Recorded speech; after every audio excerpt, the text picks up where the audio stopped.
Hey guys, it's Sarah from Book Nerds and Fangirls, and after a very long hiatus, Legacies is finally back in action. This is my reaction to Legacies Season 2, Episode 9, but first I would like to start off by saying I am sorry I've not been very active on my YouTube channel lately. Like I had said in one of my previous videos, I went off to New Mexico for a week to visit my family, and I have had this really bad habit of recording videos, and they're still on in my folder, and I really need to upload them, but I have other things I want to get out before I get out those. Like, I still have all my reaction to V Wars to upload. I still have all my year reactions to upload. It's just been one of those months. It's been crazy. It's been just like wild, and I feel like January has not been a great month for anyone, and I would also like to preference this by saying that January has never been a good month for me. Every chance I get, every January, it seems like I have always had something happen. It's no one's fault. It's just shit happens. It's just like, because I have had so many things that have happened in previous Januaries, I always get depression in January. It's not anyone's fault. I have depression. It's a genetic thing. All my family has it also. But January is a month where my depression really gets to me a lot. So if I don't upload a lot, it is mostly because I am focusing on my mental health and well-being first and foremost, but I am glad to be back and doing Legacies reactions. I feel like Legacies is one of those things that I really genuinely love reacting to, but I felt like I need to explain why I've been silent on YouTube. It's just that I get in one of my moods and I don't want to do anything except maybe watch TV and watch YouTube. So that's where I've been. I've been like up and down, in and out of my moods lately, and I feel like when I'm in a really bad mood and just want to get a video done, it feels like I'm not being the best version of me that I could possibly be for my channel, so I don't upload, and then I end up not uploading, and I really need to get out of that mindset. It's just, I really need to focus on myself too. So I feel like I should give you guys an explanation for why that is, but now we're gonna focus on Legacies. Last time we watched Legacies, we figured out that the Necromancer was actually under one of the Red Hoods. I wonder who the second Red Hood is, actually. I think we might get that reveal next. I'm not sure, but let's go ahead and watch Legacies, and I'm excited to see what's gonna happen. Alright, let's go. Okay, so we got a lot of ground to cover. We're gonna go through the different storylines like we always do. Let's start off with the Necromancers, because his is actually the most interesting of the couple of storylines. So whenever he tricked Hope into giving him the first key of Malivore and other stuff, he had disappeared, and Malivore had taken away his powers of necromancy, and he was just a normal average guy, so he had to rebuild his life in Texas, and he ended up working at an ice cream shop, believe it or not. And he met this guy named Chad, and they formed a friendship bond and other stuff. And I like the relationship between Chad and the Necromancer, actually. Maybe Chad is actually the second Red Hood. Totally weird, but, you know, wouldn't surprise me if he was or not. Nah, maybe that's the second Red Hood, but that was interesting. I liked it. liked it. What else did I learn? I learned, okay, so Hope is back at Salvatore boarding school, but of course, things are not as they seem. Also, on the Necromancer, I forgot to mention that he got back his power after a while of practicing it, so I liked that. That also, whenever Hope goes back to the Salvatore boarding school, it's not what it seems. Now she has a new roommate, I think her name is Alyssa, which means a new character alert. I wish we would, you know, get more out of our old characters. Kind of missing Maya at the moment. I thought the twins were supposed to be potential love interest of Hope. That's what I don't like about Julie Plec, honestly, is that she makes so many characters only for them just to not have any realistic impact on the story. And I feel like Maya and Ethan were just throwaway characters. And so was Sheriff Mac, now I think about it. Weren't her and Alark interested in each other? Like, was that not a thing? I don't know. Maybe there are more Matt Donovans in the universe than we thought. Then they'll just pop around to be inconveniences every once in a while. Well, but we also got this shit with Hope coming back. There's tension, of course, between her and Josie. Because of the whole her, Landon, and Josie breakup thing. And the thing with Josie is the fact that she can't even blame the fact that Landon and Hope are back together. It's just that I really wish Landon would have broken up with Josie and given it like a little bit more time after the breakup, because I feel like it's a douche move to break up with someone for someone else. And I know it's no one's fault because of the whole Malivore thing. It's just, it was like very bad. That's, like I said, I didn't like Josie as his girlfriend. I thought she was way too jealous to be his girlfriend, but, you know, I kind of like understand her whole being awkward. It still looks like Landon and Josie are trying to be friends, but of course, I think she's still a little mad at Hope because, Landon was one person that she was actually genuinely falling for, and it was like, I wouldn't say it was a good relationship for her because, like I said, I hated Josie and Landon together. It's just, shit happens and stuff. And speaking of Landon, he is actually carting Sebastian around in this episode because Alark wants to make sure that Sebastian is safe for the Salvatore school, so he has to prove to all these different factions that he is allowed to stay, and I don't know how that's gonna go, but we'll see. And then there's like the side thing with Alark being the headmaster again, and trying to figure his way around the Salvatore school. And the thing is, what happened to his job at Mystic Falls High School? I know he doesn't want to, like, be the principal there and other things, and I know he's miserable there, but did they just hire a new principal or like, Maya, Ethan, and, the sheriff just, like, gonna let that slide or something? Not to mention, can we talk about the fact that fucking Matt Donovan is mayor of this town?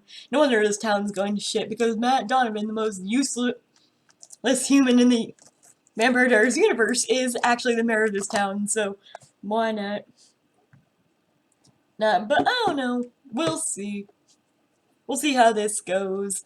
And of course there's like this little Lizzie and Sebastian storyline where they're trying to hide the fact that they're hooking up together from her dad and other stuff, which I find hilarious, but Sebastian ain't gonna hide that shit from a lark, and they know that.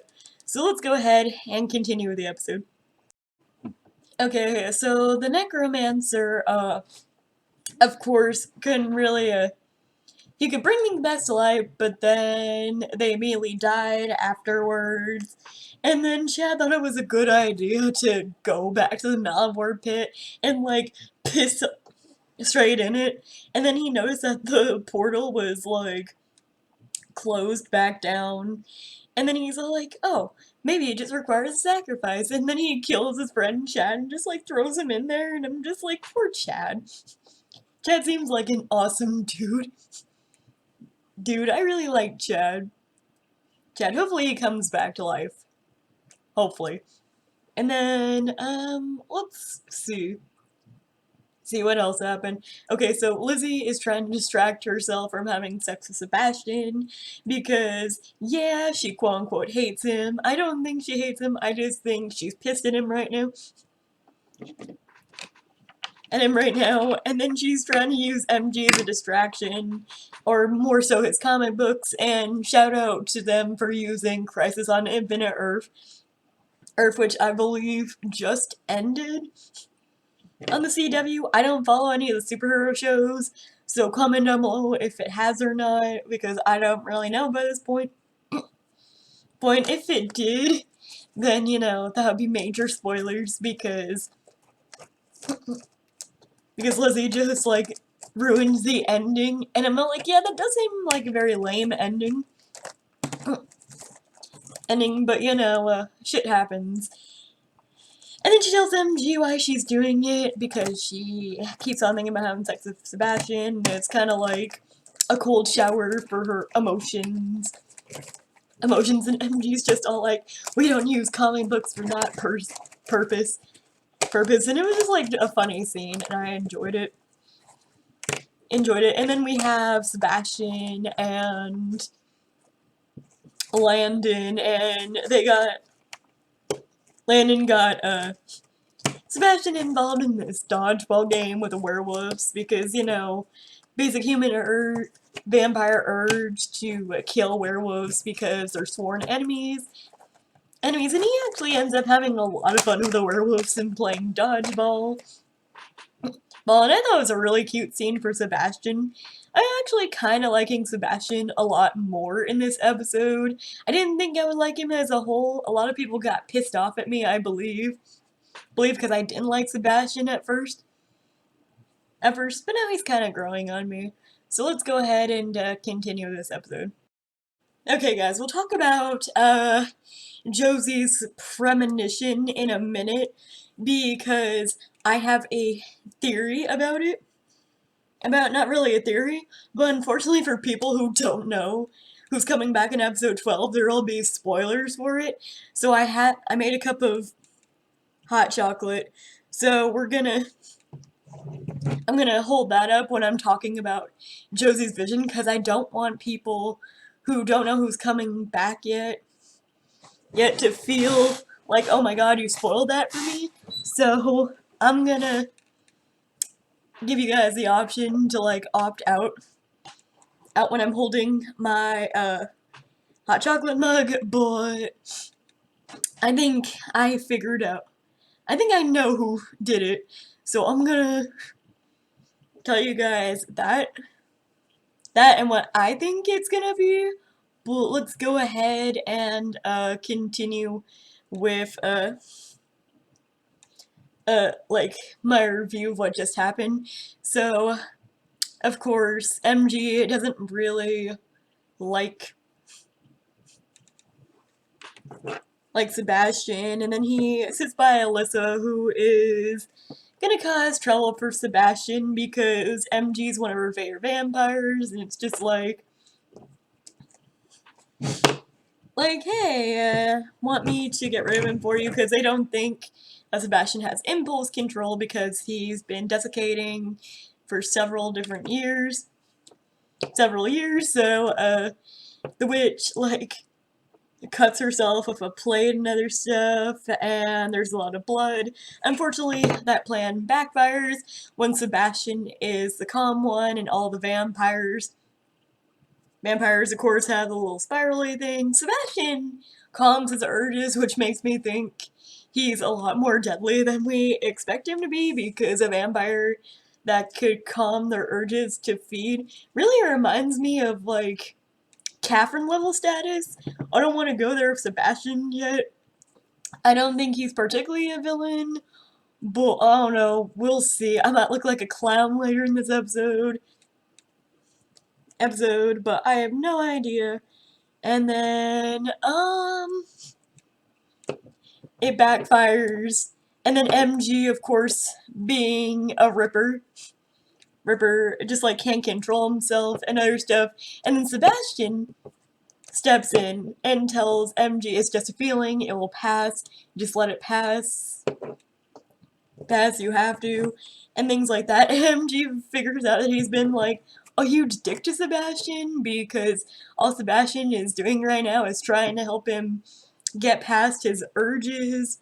And I like that dynamic. I like that even though MG does not like Sebastian because of what happened with Lizzie and stuff, and it's kind of like, it's stupid to not like Sebastian because you had this crush on Lizzie, and Lizzie just doesn't feel that way about you. And I'm pretty sure she's made that clear a lot in the series. But I think MG really needs to move on. Not gonna lie, I'll be so happy when he moves on because this whole pining after Lizzie shit really gets me going.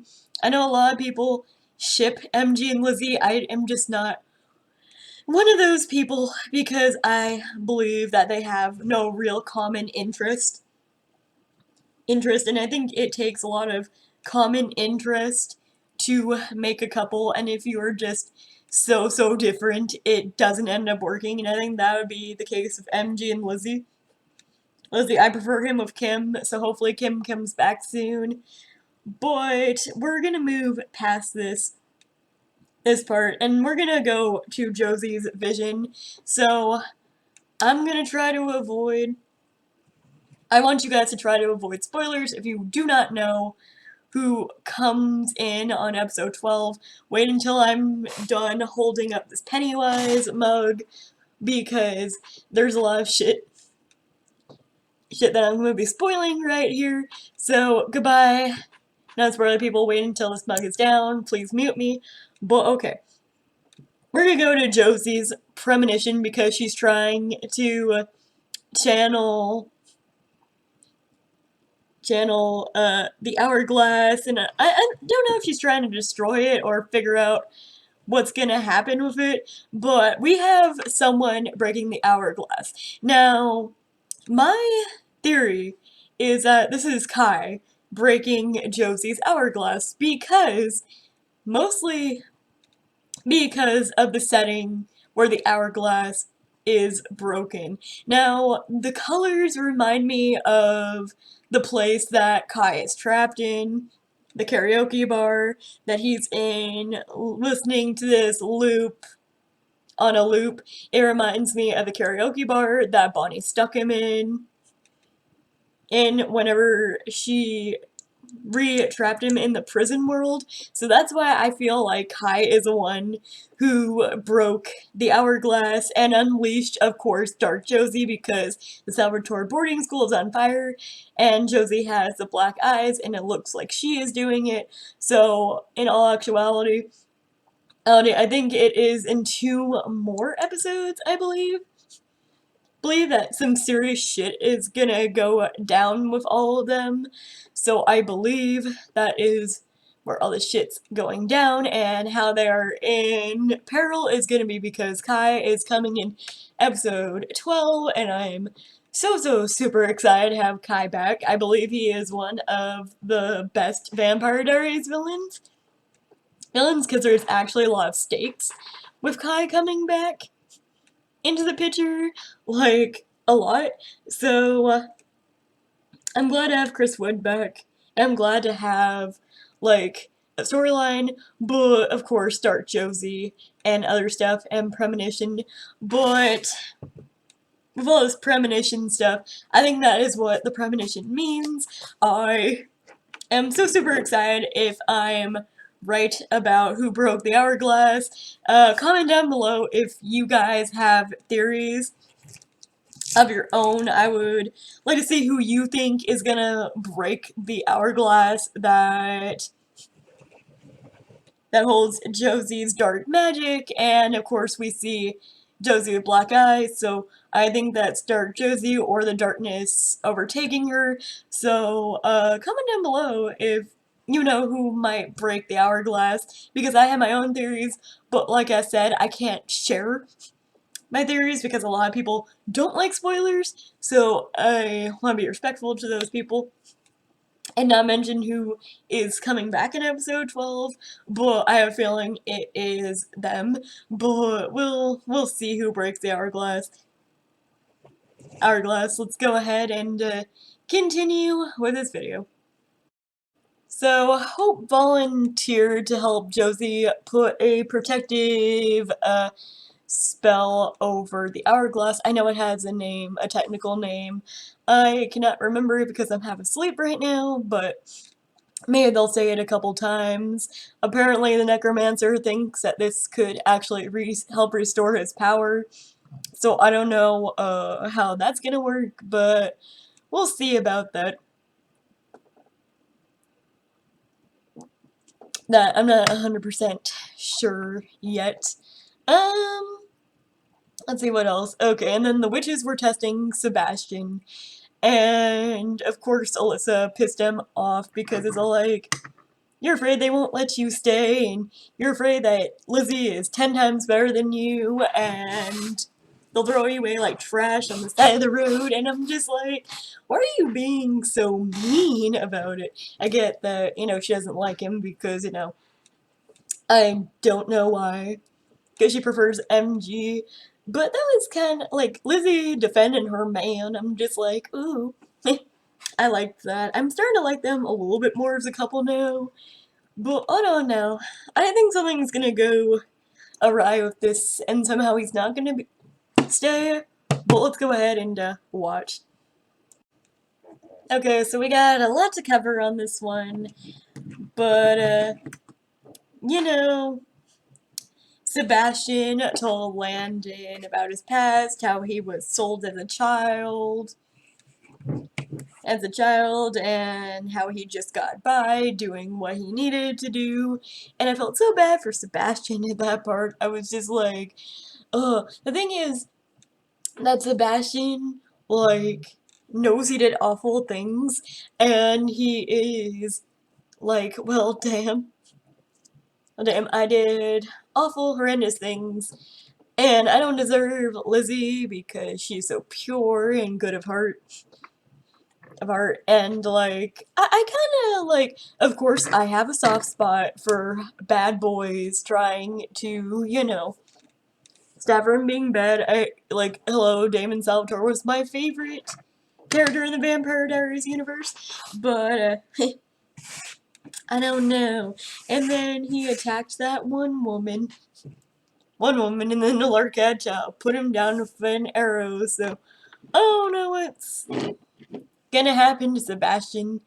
I'm not sure. Don't know what's happening. Ooh, no idea. Yeah, I wanted to get that out of the way because it was like one of the things, but I appreciate the relationship between like Sebastian and freaking Landon in this episode, because he won Landon over, and I really like the whole all people really need is a second chance. And then of course Lark was reading about Sebastian and what he did, because Dorian gave him a book about Sebastian, and we found out that his name was Sebastian the Merciless. So maybe if we get a little bit more, like, what I really want is a flashback episode of Sebastian's life, because he's a character we don't know anything about his past. I think that's the one gripe I have about Legacies, is they never give enough background information. Like, I would love a background episode about Sebastian. I would watch the shit out of that, and I'm pretty sure a lot of people would too. Also, the necromancer, of course, was talking about killing kids, and Chad went to kill him, but of course, Chad didn't realize that he's now in servitude to the necromancer because he brought him back to life. And other stuff, and I don't know how the necromancer's gonna fit into all this. Maybe he's gonna rise a couple of people that we don't want back, but I'm not sure. I don't know. No, I have theories about why the necromancer is back. I'm just like, I am not sure what's gonna happen.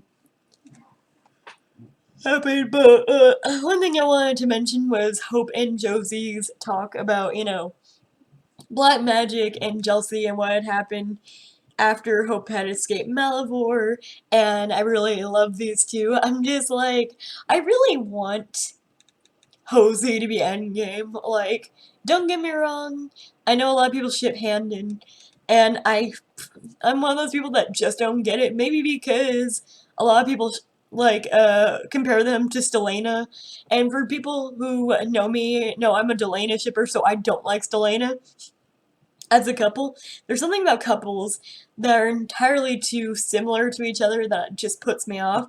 Like, I'm more of the opposites attracts type of person.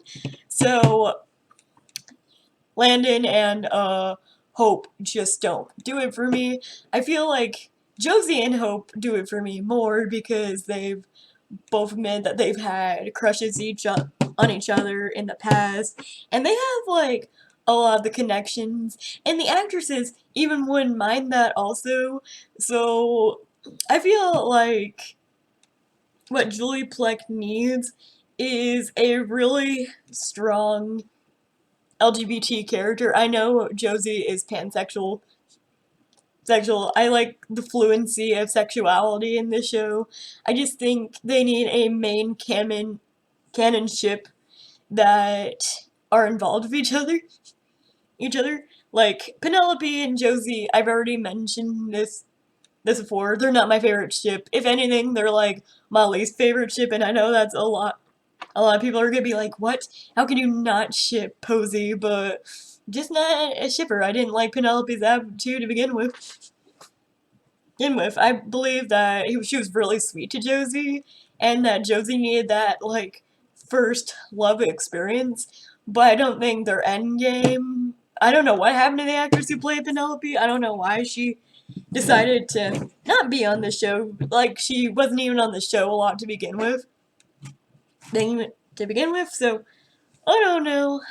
I don't know what's gonna happen, but I do love the Josie and Hope talk about what happened between all of them and everything. Like, that's like a good scene, and I like their moment. And the song actually feels like it was very romantic for some weird reason. Especially with like the other song that played while they were talking about Landon making his choice and other stuff, and it's just like, I don't know. I really don't know about all this. I just like Landon is annoying me at the moment. At the moment, I think this is like the first season that I actually don't know what's gonna happen in. Like I've had theories about this season, but I don't know if any of them are gonna come true. And then they throw something in there that I can't figure out how that's gonna work. But I don't know. Let's go ahead and I think finish this episode because I think I only got like 7 or 10 minutes left. But we shall see how this episode ends. Oh boy. Oh boy. Oh boy. Oh Jesus. Okay. We got a lot to cover. Okay. First of all, fuck Sebastian. I know a lot of people are all like, oh, he's just like a cute little heartthrob.